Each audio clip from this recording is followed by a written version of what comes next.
pembelajaran dan metode pembelajaran. Antara lain adalah yang akan kita pakai scientific, pendekatan scientific, modelnya adalah proyek based learning, dan metodenya adalah tanya jawab dan diskusi kelompok. Bapak yang akan dipersiapkan.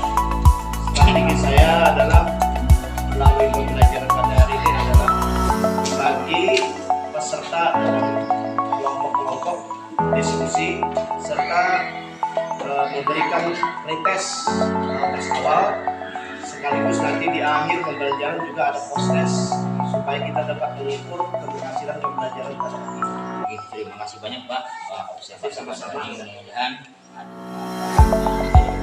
sesuai yang diharapkan. Terima kasih. Assalamualaikum warahmatullahi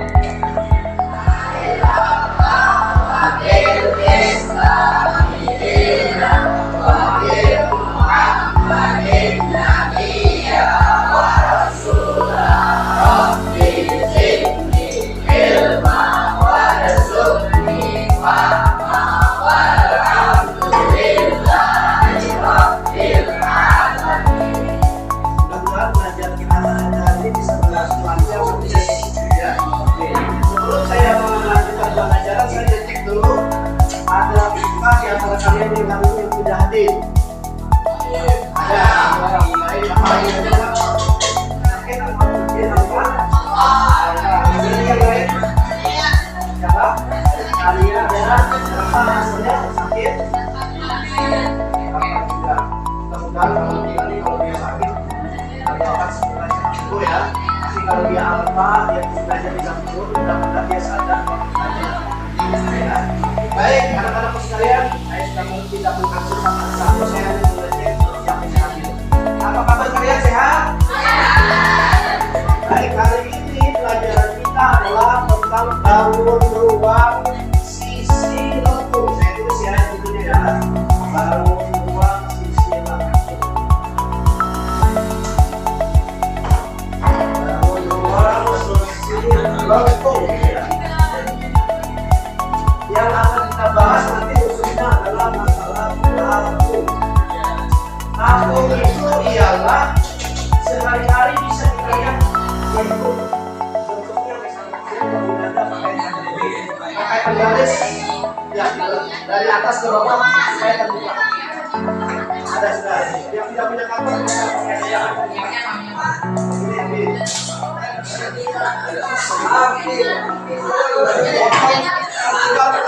Kalau bisa yang ada garisnya ini dan ada garisnya lurus tegak lurus saja. Jadi dibuka. Oke. Ada sudah siap? Ada kalengnya?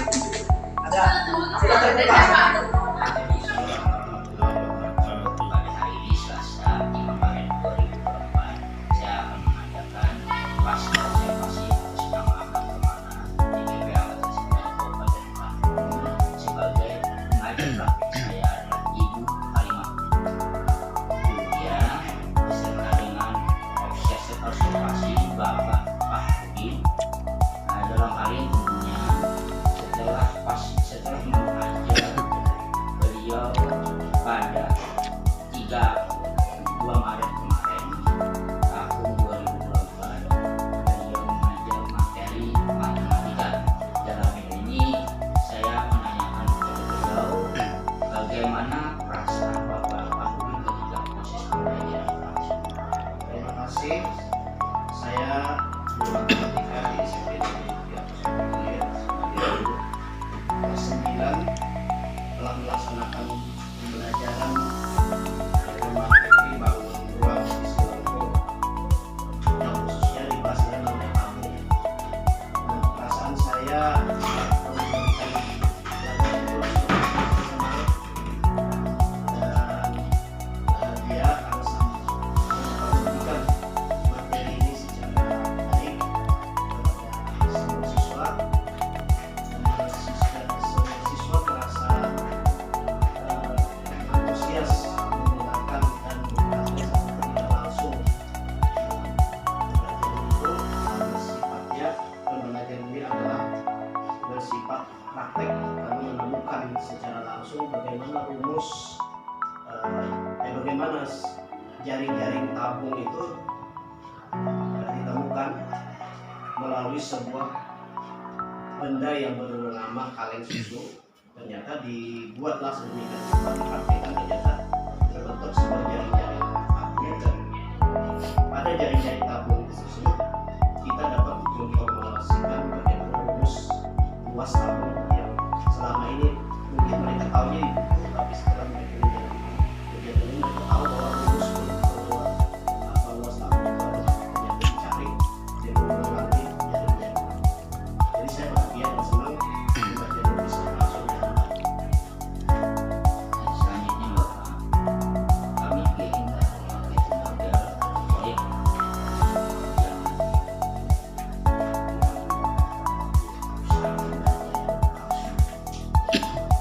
Baik Pak, terima kasih.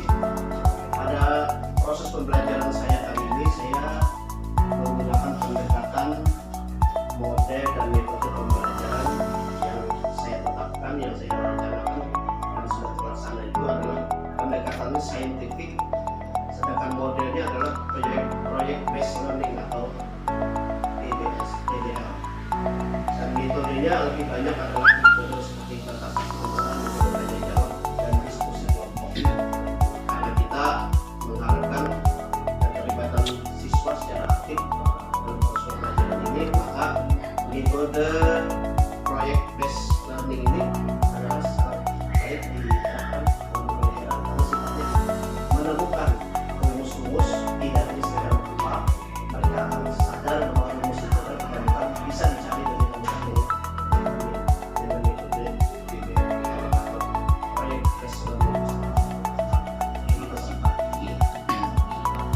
sejauh mana Bapak melakukan pelaksanaan pembelajaran tersebut di kelas 8. Apakah itu digunakan juga istilahnya seperti apa? Metode ini tidak bisa digunakan full sepenuhnya kepada materi yang lain. Namun metode ini lebih banyak kepada materi-materi yang sifatnya dekat dengan kehidupan kita sehari-hari. Misalnya bangun ruang, khususnya sisa lembur, tabung, kemudian meluncur, bola. Di situ metode ini sangat tepat digunakan karena mereka tidak berusaha hanya menerima rumus, tetapi semua dicari dengan metode ini, ditemukanlah rumus-rumus yang baik untuk volume tabung, dari volume tabung bisa diketahui di tabung, atau yang bola diketahui volume bola, bisa diketahui luas bola, semuanya dengan proyek ini. Tapi saya tegaskan sekali lagi, PBL ini adalah proyek based learning ini adalah lebih digunakan kepada materi yang bersifatnya berhubungan langsung dengan kehidupan kita sehari-hari seperti volume kamar mandi, volume air di dalam kolam, dan lain sebagainya. Itu yang mungkin bisa diterapkan. Kalau materinya agak beda, tidak menggunakan PBL ini, pasti ada menggunakan metode yang lain, mungkin metode yang sifatnya ceramah, metode lainnya lagi yang bisa sesuai dengan materi.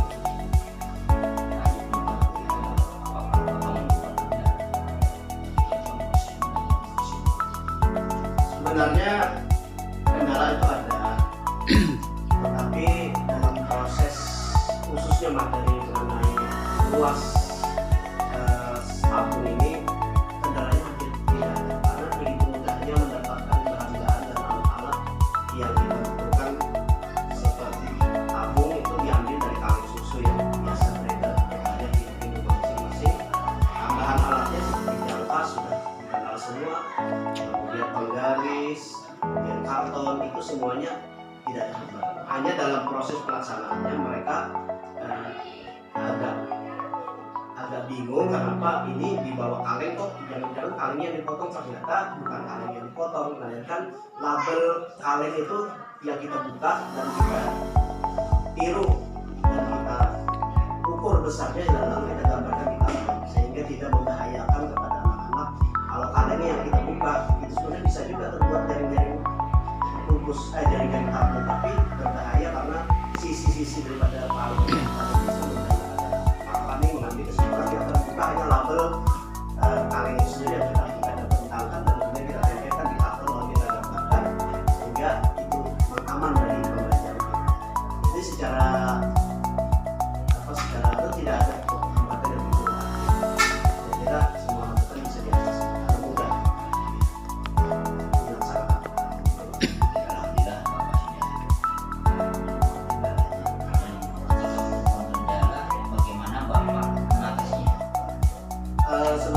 tidak terluka saat belajar, Pak. Tapi saya waktu merancangnya itu benar-benar kendala ketika saya suruh menyuruh mereka membawa kaleng-kaleng itu.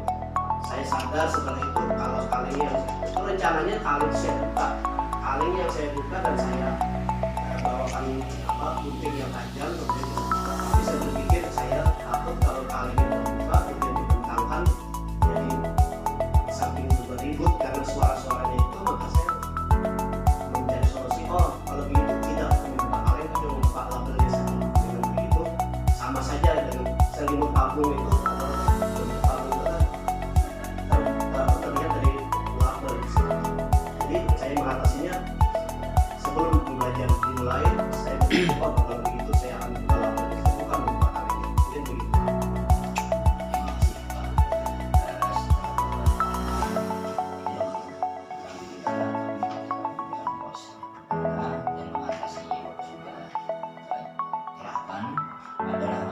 Siapa yang dilibatkan pada waktu kegiatan proses pembelajaran itu berjalan? Dalam persiapan kami guru sejawat kami khususnya guru matematika di sini hanya ada 2, jadi kami berdiskusi bagaimana materi yang akan saya ajarkan ini diajarkan secara baik. Itu maksudnya dikatakan adalah sejawat kami. Itu ketika diskusi sebelum memutuskan untuk mengambil diri CPL ini atau proyek PES learning. Namun dalam pelaksanaannya maka kita membutuhkan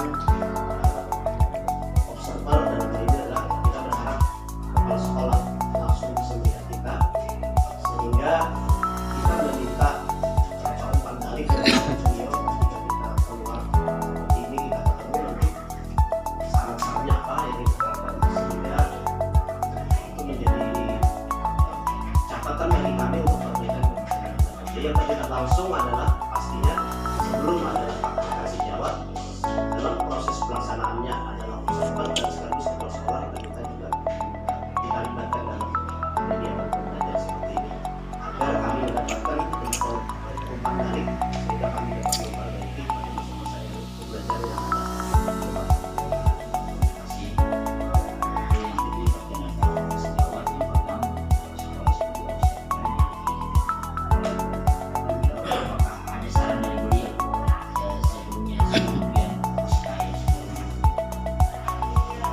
Dari kepala sekolah yang jelas ada saran karena beliau berdasarkan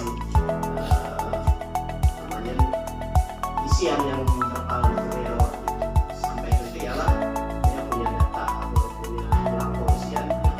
Dia menyarankan agar pembelajaran tidak menyimpang daripada real yang sudah diharapkan, maka saran dari beliau adalah menunjukkan format observasi ini kepada kami sebelumnya biar kami tidak terlalu jauh menyimpangnya dan tujuan yang diharapkan dari observasi itu bisa tercapai. Jadi kita memang disarankan untuk mempelajari format observasi ini sendiri sehingga kami tidak begitu jauh menyimpangnya sehingga waktu pelaksanaan pembelajaran itu lebih efektif dan efisien sehingga menemukan hal-hal yang diinginkan. Jadi itu saran dari kepala sekolah. Terima kasih banyak Pak. Sekarang bahan apa yang kira-kira yang digunakan Bapak ketika kepala sekolah tersebut memberikan alatnya observer seperti observernya dan alat apa yang Bapak gunakan untuk kegiatan PPL tersebut proses pembelajaran? Alat yang biasa kita pakai karena ini mendukung lebih saintifik tadi itu tidak bisa terlepas dari laptop itu sudah dipastikan diperlukan itu sudah sedia karena sifatnya saintifik jadi kita tidak mau ngomong terus menerus tapi beliau kadang-kadang mereka juga siswa bisa kita dengan PowerPoint di sana ada gambaran-gambaran kepada siswa tentang jari-jari tabung dan tentang rumus-rumus luas tabung dan sebagainya melalui LCD yang disiapkan yaitu PowerPoint tapi tidak begitu dominan itu hanya sedikit-sedikit saja untuk mengalihkan kepada mereka namun yang penting internet itulah yang bisa menjelaskan semua itu. Kemudian kalau bahan-bahan tadi untuk membuka menggambar jam-jam tadi kami sudah menyiapkan sekolah menyiapkan anak juga ada yang membawa seperti gunting